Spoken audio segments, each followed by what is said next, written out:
गुरु का स्वरूप क्या। तो हम सुबोधिनी जी से ही प्रारंभ करेंगे कि श्रीमद आचार्य चरण अपने वचनों में कहां कहां और किस प्रकार से गुरु के स्वरूप का आप स्तवन करते हैं, गुरु के स्वरूप का आप चिंतन करते हैं।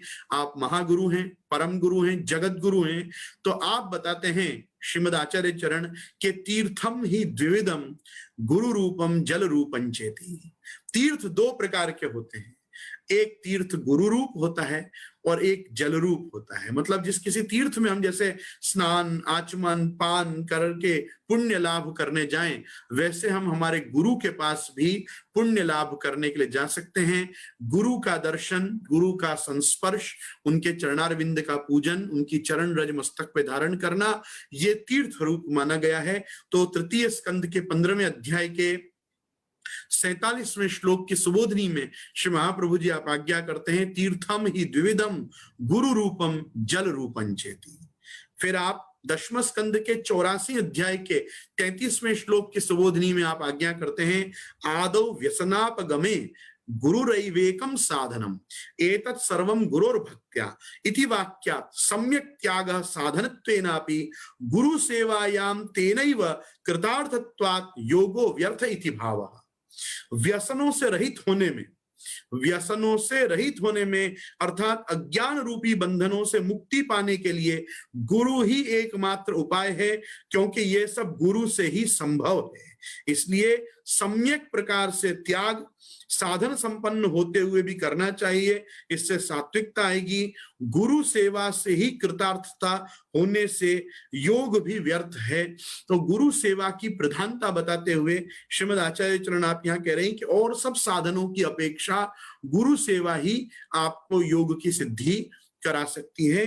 तो यहाँ पे छांदोग्य उपनिषद का वाक्य एक हमको इसके सहायक मिलता है, आचार्याध्येव विद्या विदिता साधिष्टम प्रापितीति। दूसरा, मंत्रा गुरुमुख व्यतिरेके न फलंती, गुरुमुख के बिना मंत्र भी फलित नहीं होते हैं। आचार्य चरण तृतीय स्कंद के 22वें अध्याय के 11वें श्लोक की सुबोधनी में श्री महाप्रभु जी आप आज्ञा करते हैं, मंत्रा गुरुमुख व्यतिरेके न फलंती, हमको गुरु मुखोद्गत ही मंत्रों को धारण करना चाहिए, नहीं तो वेद के पुराण के या आगम या संहिता के मंत्र भी हमको फलित नहीं होते। प्रभुत्वेन सेवितो भगवान गुरुत्वेनापि सेवितः। तीसरे स्कंद के 4थे अध्याय के 20वें श्लोक की सुबोधनी में श्री महाप्रभु जी आप आज्ञा कर रहे हैं कि प्रभुत्वेन सेवितो भगवान गुरुत्वेनापि सेविता। जो भगवान प्रभु रूप में सेव्य और पूज्य हैं, वह गुरु स्वरूप से भी सेव्य हैं और पूज्य हैं। मतलब गुरु रूप से भी सेव्य हैं, अर्थात गुरु भगवान के समान पूज्य हैं, उनकी सेवा करनी चाहिए। गुरु नाम अनुग्रहात् सर्वं भवति इत्यर्थः। प्रथम स्कंद के 8वें अध्याय के प्रथम स्कंद की सुबोधनी में आप यहाँ पे आज्ञा कर रहे हैं कि गुरु नाम अनुग्रहात् सर्वं भवति इत्यर्थः। गुरु के अनुग्रह से सब कुछ सिद्ध होता है। अतएव भगवद वाक्यम साक्षात परंपरया वा भगवन मुखोक्तम गुरु मुखात श्रुतम अनुपश्चात वर्णयितुमर्हसि।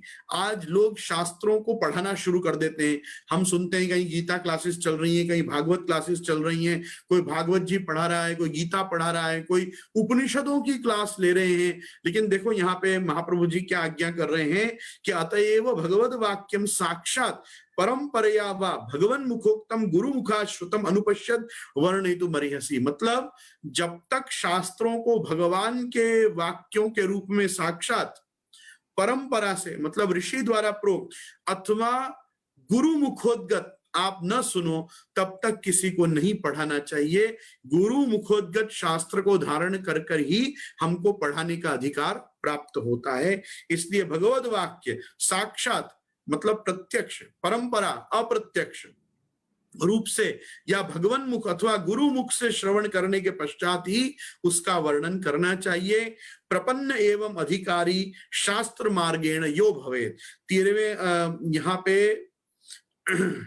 संप्रदाय में दीक्षित शरणागत ही शास्त्रीय परंपरानुसारी अधिकारी होता है। मतलब जिसने परंपरा प्राप्त किसी संप्रदाय की शरणागति ली है गुरु के द्वारा, वो ही शास्त्र के उपदेश में अधिकारी है, अन्य व्यक्ति अधिकारी नहीं है। अतो मार्गद्वय साधकत्वात् गुरु सेवा सर्वेषाम एव हितकारी। अतः दोनों मार्गों में साधक होने से गुरु सेवा ही सबके लिए हितकारी है। गुरु स्थान है। बहुत सुंदर आज्ञा श्री महाप्रभु जी कर रहे हैं। ये तीसरे स्कंद के 15वें अध्याय के 26वें श्लोक की सुबोधनी में श्री महाप्रभु जी आज्ञा कर रहे हैं। गुरु स्थाने धार्ष्ट्रेण न गंतव्यम नापि रिक्त हस्तादिना किंच तत्स्थानम भुवनैक वंद्यम। गुरु के स्थान पर धृष्टता पूर्वक एवं खाली हाथ से नहीं जाना चाहिए, क्योंकि गुरु व उनका स्थान जगत गुरु होने से सर्ववंद्य है।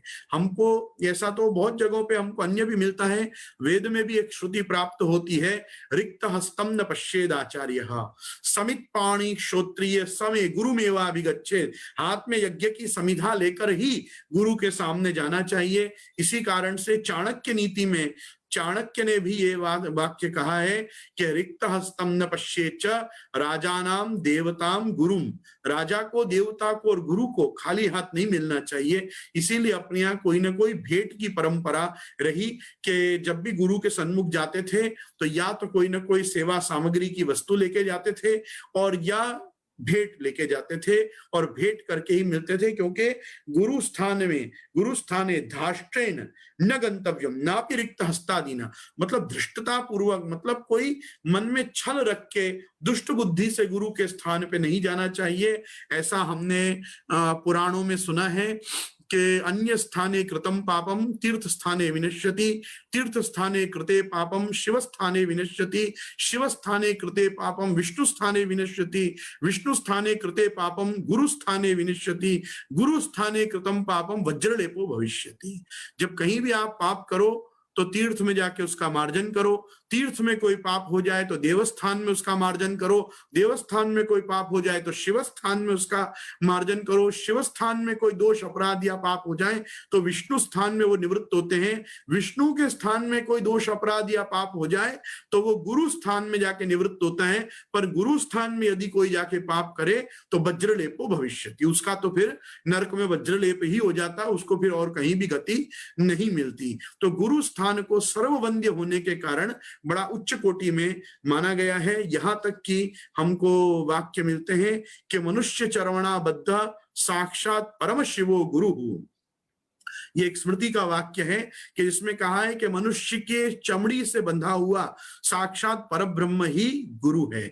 मतलब जहां परम शिव से अर्थ कल्याण के अर्थ में है कि आपका जो कल्याण करने के लिए चर्म मांस अस्थि मज्जा मेधा रुधिर आदि को धारण करके जो शिव तत्व आया है वही साक्षात गुरु है।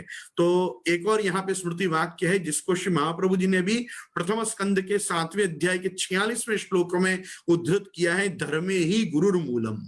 जैसे वेदो खिलो धर्म मूलम अधर्मस्तद विपर्यय, वैसे यहाँ महाप्रभु जी आज्ञा करते हैं धर्मे ही गुरुर्मूलम। धर्म का जो मूल है वो गुरु ही है। गुरु के पास जाकर ही ज्ञान मिलेगा कि धर्म का स्वरूप क्या है और वो धर्म का जो स्वरूप है उसको मैं कैसे जीऊं। तो इसके लिए गुरु का स्थान एक परम आवश्यक है। पद्म पुराण का यहाँ एक वाक्य है, अदीक्षितस्य वामोरु कृतम सर्वनिरर्थकम पशु योनि मुआपनोति दीक्षाहीनो मृतोन्नर। शंकर जी ने पार्वती जी से कहा कि हे पार्वती, जिसने दीक्षा ग्रहण नहीं की अर्थात जिसने अपना गुरु किसी को नहीं बनाया उसका सब कुछ किया हुआ व्यर्थ है, निरर्थक है। उसके मरने के पश्चात उसको पशु योनि प्राप्त होती है। आगच्छतिर गुरुर्दैवात् मुदा दीक्षा तदाज्ञया यदैवेच्छा तदा दीक्षा गुरोराज्ञान रूपतः। जब गुरु प्रसन्नता पूर्वक दीक्षा के लिए पधारे, जब उनकी आज्ञा या इच्छा हो तभी उनकी आज्ञा अनुसार दीक्षा लेनी चाहिए। ऐसा तत्व सागर, मंत्र तत्व सागर नाम के ग्रंथ में उल्लेख मिलता है। विष्णु पुराण का एक बहुत सुंदर वाक्य है, ब्राह्मणान क्षत्रियान वैश्यान सत्शूद्रान सस्त्रियोपि च विष्णु भक्ति रतान साधुन दीक्षयेद विधिना गुरु। ब्राह्मण हो, क्षत्रिय हो, वैश्य हो, सत्शूद्र हो या कोई सत्स्त्रीजन हो तथा प्रभु भक्ति परायण जो भी कोई व्यक्ति हो जिसको प्रभु भक्ति परायण जीवन जीने का मन हो, ऐसे को गुरु के पास विधि पूर्वक दीक्षा लेनी चाहिए, अर्थात गुरु को उन्हें विधि पूर्वक दीक्षा देनी चाहिए। मंत्रा गुरु मुख व्यतिरेकेण न फलन्ति। तृतीय स्कंद 22वां अध्याय 11वें श्लोक की सुबोधनी में महाप्रभु जी पुनः आज्ञा करते हैं, मंत्रा गुरुमुख व्यतिरेकेण न फलन्ति। गुरुमुख से इतर लिया हुआ मंत्र आपको फलित नहीं होता। कहीं कोई मंत्र पढ़ लिया, कोई बांच लिया, किसी मित्र ने दे दिया, किसी ने कह दिया कि इसका जाप करो, इसका पाठ करो, इससे बहुत लाभ होगा, कुछ नहीं होने वाला। जब तक परंपरा प्राप्त गुरु के मुख से वो नहीं लिया, वो गुरु भी संप्रदाय के अधीन होने चाहिए। संप्रदाय विहीनास्ते मंत्रास्ते निष्फला मता। संप्रदाय से विहीन मंत्र भी सब निष्फल ही होते हैं, चाहे कितना भी कोई अपने आप को महागुरु समझता हो, परंतु यदि वो परंपरा प्राप्त किसी न किसी सत्संप्रदाय में नहीं है तो वो गुरु पद पे बैठने योग्य भी नहीं होता। इसका प्रमाण नारद पांचरात्र का यहाँ एक वाक्य है, महत्कुल प्रसूतोपि सर्व यज्ञेषु दीक्षित सहस्त्र शाखाध्यायी च न गुरु स्याद अवैष्णवः। कोई ने कितने भी बड़े कुल में जन्म लिया हो, चाहे उसको सारे यज्ञों की दीक्षा मिली हो, चाहे उसने वेदों की सहस्त्र शाखा का अध्ययन किया हो, लेकिन अगर वो खुद वैष्णव ना हो तो ऐसे अवैष्णव को कभी भी गुरु नहीं करना चाहिए। न गुरु स्याद अवैष्णवः। गुरु खुद भी वैष्णव होने चाहिए, वैष्णव गुरु ही हमको करने चाहिए। तो यहाँ कहा विना श्री वैष्णवीम दीक्षा प्रसादम सद्गुरोर विना विना श्री वैष्णवम धर्मम कथम भागवतम भवेत। बिना वैष्णवी दीक्षा के, गुरु की कृपा के और वैष्णव धर्म के बिना कोई व्यक्ति कैसे भक्त हो सकता है, अर्थात वो भक्त नहीं हो सकता। ये नारद पांचरात्र का भी वचन है और पद्म पुराण में भी ये सेम वाक्य हमको मिलता है। स्कंद पुराण का आपने एक बहुत प्रसिद्ध वाक्य सुनाई है, ध्यान मूलम गुरोर मूर्ति, पूजा मूलम गुरोर पदम, मंत्र मूलम गुरोर वाक्यम, मोक्ष मूलम गुरोर कृपा। ध्यान का मूल गुरु की आकृति है। तो ध्यान जब हमको करना हो तो साक्षात मतलब एक और बड़ी प्रसिद्ध उक्ति मुझे इस समय स्मरण हो रही है कि आपाद मौलि पर्यंतम गुरुणाम आकृतिम स्मरेत। गुरु की चरणारविंद से लेके शिखा पर्यंत की आकृति का ध्यान करना चाहिए। आपाद मौलि पर्यंतम गुरुणाम आकृतिम स्मरेत येन विघ्नाः प्रणश्यन्ति सिद्ध्यन्ति च मनोरथाः। आपके पद पद पे आने वाले, पग पग पे आने वाले विघ्न नष्ट होते हैं और छोटे छोटे मनोरथ से लेके बड़े मनोरथ भी सिद्ध होते हैं। हमारे गुरु का ध्यान करना चाहिए। देखो, मैं बार बार जब गुरु शब्द कह रहा हूं तो मैं एक ही व्यक्ति के लिए कह रहा हूं, श्री कृष्ण ज्ञान दो गुरु। महाप्रभु श्रीमद वल्लभाचार्य चरण के लिए ही मैं कह रहा हूं। सांप्रत समय के समस्त आपके गुरुदेव जो गुरुद्वार हैं वो सब अंततो गत्वा श्री महाप्रभु जी को ही रिप्रेजेंट करते हैं, वो महाप्रभु जी के ही रिप्रेजेंटेटिव हैं। तो इसलिए महाप्रभु जी के स्थान पर जो आपका भगवद संबंध करा रहे हैं उसमें जिसमें कारण तो साक्षात जगत गुरु महाप्रभु श्रीमद वल्लभाचार्य चरण पलंगड़ी वारे ही हैं। तो उन पलंगड़ी वारे की कृपा बिना संप्रदाय में कुछ भी संभव नहीं है। तो एक चीज समझिए कि जब हम गुरु शब्द की बात कर रहे हैं तो वो गुरु और कोई नहीं है, वो गुरु साक्षात जगत गुरु महाप्रभु श्रीमद वल्लभाचार्य चरण है, क्योंकि वे ही श्री कृष्ण ज्ञान द हैं, वही श्री कृष्ण हार्दवित हैं। और वो क्योंकि श्री कृष्ण ज्ञान द हैं, श्री कृष्ण हार्दवित हैं, प्रतिक्षण निकुंजस्थ लीला रसपूरित हैं, रास लीला तात्पर्य है, भागवत पीयूष समुद्र मथन क्षम है, श्री भागवत गूढ़ार्थ प्रकाशन परायण है, वो श्री भागवत प्रतिपद मणिवर भावांशु भूषिता मूर्ति है। इन कारणों से, ऐसे बहुत सारे कारणों से एकमात्र कोई यदि गुरु तत्व मेरे और आपके लिए गुरु पूर्णिमा पे और प्रत्येक दैनंदिन जीवन के हमारे जीवन यापन में यदि कोई ध्यातव्य है तो वो जगत गुरु महाप्रभु, आपके पुत्र रत्न द्वय सप्तात्मज, ये गोकुलनाथ जी, हरिराय जी, श्री पुरुषोत्तम जी, हमारे अपने अपने गुरुदेव, ये सब साक्षात वल्लभ रूप, ये पूरी वाल्लभी ये सृष्टि, यही जो गुरु पद पे विद्यमान है, यही हम सब पुष्टि मार्गियों के कल्याण में एक